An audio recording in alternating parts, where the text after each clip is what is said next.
Chapter 47.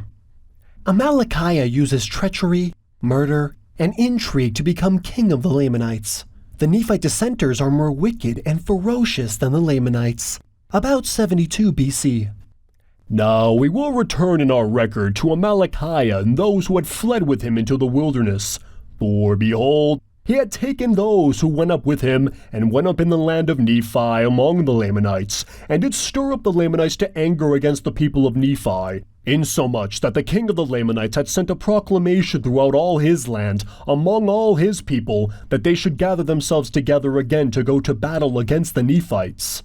And it came to pass that when the proclamation had gone forth among them, they were exceedingly afraid. Yea, they feared to displease the king, and they also feared to go to battle against the Nephites, lest they should lose their lives.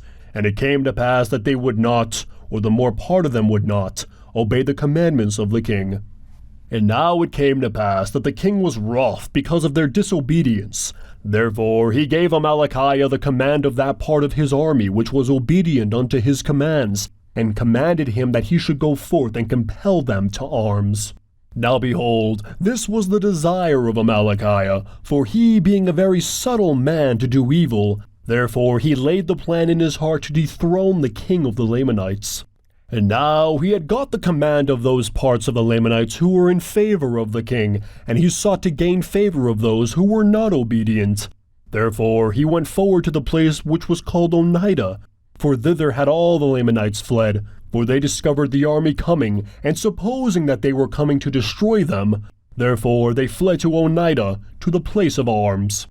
And they had appointed a man to be a king and a leader over them, being fixed in their minds with a determined resolution that they would not be subjected to go against the Nephites. And it came to pass that they had gathered themselves together upon the top of the mount which was called Antipas, in preparation to battle.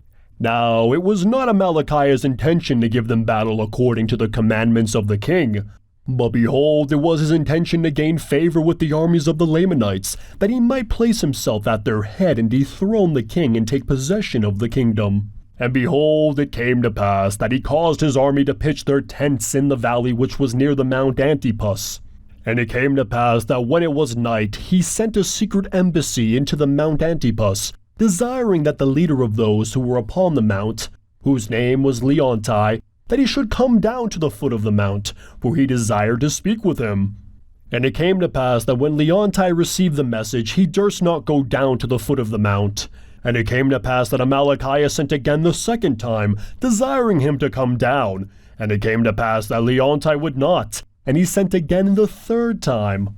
And it came to pass that when Amalickiah found that he could not get Leonti to come down off the mount, he went up into the mount, nearly to Leonti's camp, and he sent again the fourth time his message unto Leonti, desiring that he would come down, and that he would bring his guards with him. And it came to pass that when Leonti had come down with his guards to Amalickiah, that Amalickiah desired him to come down with his army in the night time, and surround those men in their camps over whom the king had given him command, and that he would deliver them up into Leonti's hands, if he would make him, Amalickiah, a second leader over the whole army. And it came to pass that Leonti came down with his men, and surrounded the men of Amalickiah, so that before they awoke at the dawn of the day, they were surrounded by the armies of Leonti. And it came to pass that when they saw that they were surrounded, they pled with Amalickiah that he would suffer them to fall in with their brethren, that they might not be destroyed. Now this was the very thing which Amalickiah desired. And it came to pass that he delivered his men, contrary to the commands of the king. Now this was the thing that Amalickiah desired, that he might accomplish his designs in dethroning the king. Now it was the custom among the Lamanites, if their chief leader was killed, to appoint the second leader to be their chief leader. And it came to pass that Amalickiah caused that one of his servants should administer poison by degrees to Leonti, that he died. Now when Leonti was dead, the Lamanites appointed Amalickiah to be their leader and their chief commander. And it came to pass that Amalickiah marched with his armies, for he had gained his desires, to the land of Nephi, to the city of Nephi, which was the chief city. And the king came out to meet him with his guards, for he supposed that Amalickiah had fulfilled his commands, and that Amalickiah had gathered together so great an army to go against the Nephites to battle. But behold, as the king came out to meet him, Amalickiah caused that his servants should go forth to meet the king.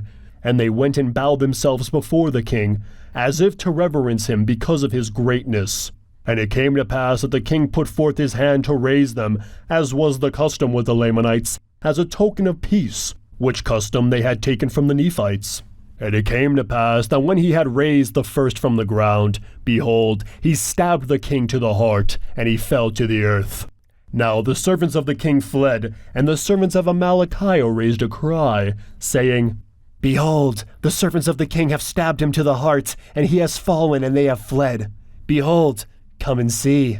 And it came to pass that Amalickiah commanded that his army should march forth and see what had happened to the king. And when they had come to the spot, and found the king lying in his gore, Amalickiah pretended to be wroth, and said, Whosoever love the king, let him go forth, and pursue his servants that they may be slain. And it came to pass that all they who loved the king, when they heard these words, came forth and pursued after the servants of the king. Now when the servants of the king saw an army pursuing after them, they were frightened again, and fled into the wilderness, and came over into the land of Zarahemla, and joined the people of Ammon. And the army which pursued after them returned, having pursued after them in vain, and thus Amalickiah, by his fraud, gained the hearts of the people. And it came to pass on the morrow he entered the city Nephi with his armies, and took possession of the city. And now it came to pass that the queen, when she had heard that the king was slain, for Amalickiah had sent an embassy to the queen informing her that the king had been slain by his servants, that he had pursued them with his army, but it was in vain, and they had made their escape. Therefore, when the queen had received this message, she sent unto Amalickiah, desiring him that he would spare the people of the city.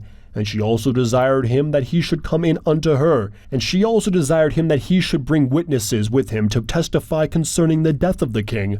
And it came to pass that Amalickiah took the same servant that slew the king, and all them who were with him, and went in unto the queen, unto the place where she sat. And they all testified unto her that the king was slain by his own servants.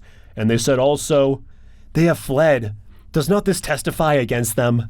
And thus they satisfied the queen concerning the death of the king. And it came to pass that Amalickiah sought the favor of the queen, and took her unto him to wife, and thus by his fraud, and by the assistance of his cunning servants, he obtained the kingdom. Yea, he was acknowledged king throughout all the land, among all the people of the Lamanites, who were composed of the Lamanites, and the Lemuelites, and the Ishmaelites, and all the dissenters of the Nephites, from the reign of Nephi down to the present time. Now these dissenters, having the same instruction and the same information of the Nephites, yea, having been instructed in the same knowledge of the Lord, nevertheless, it is strange to relate, not long after their dissensions, they became more hardened and impenitent, and more wild, wicked, and ferocious than the Lamanites, drinking in with the traditions of the Lamanites, giving away to indolence, and all manner of lasciviousness, yea, entirely forgetting the Lord their God.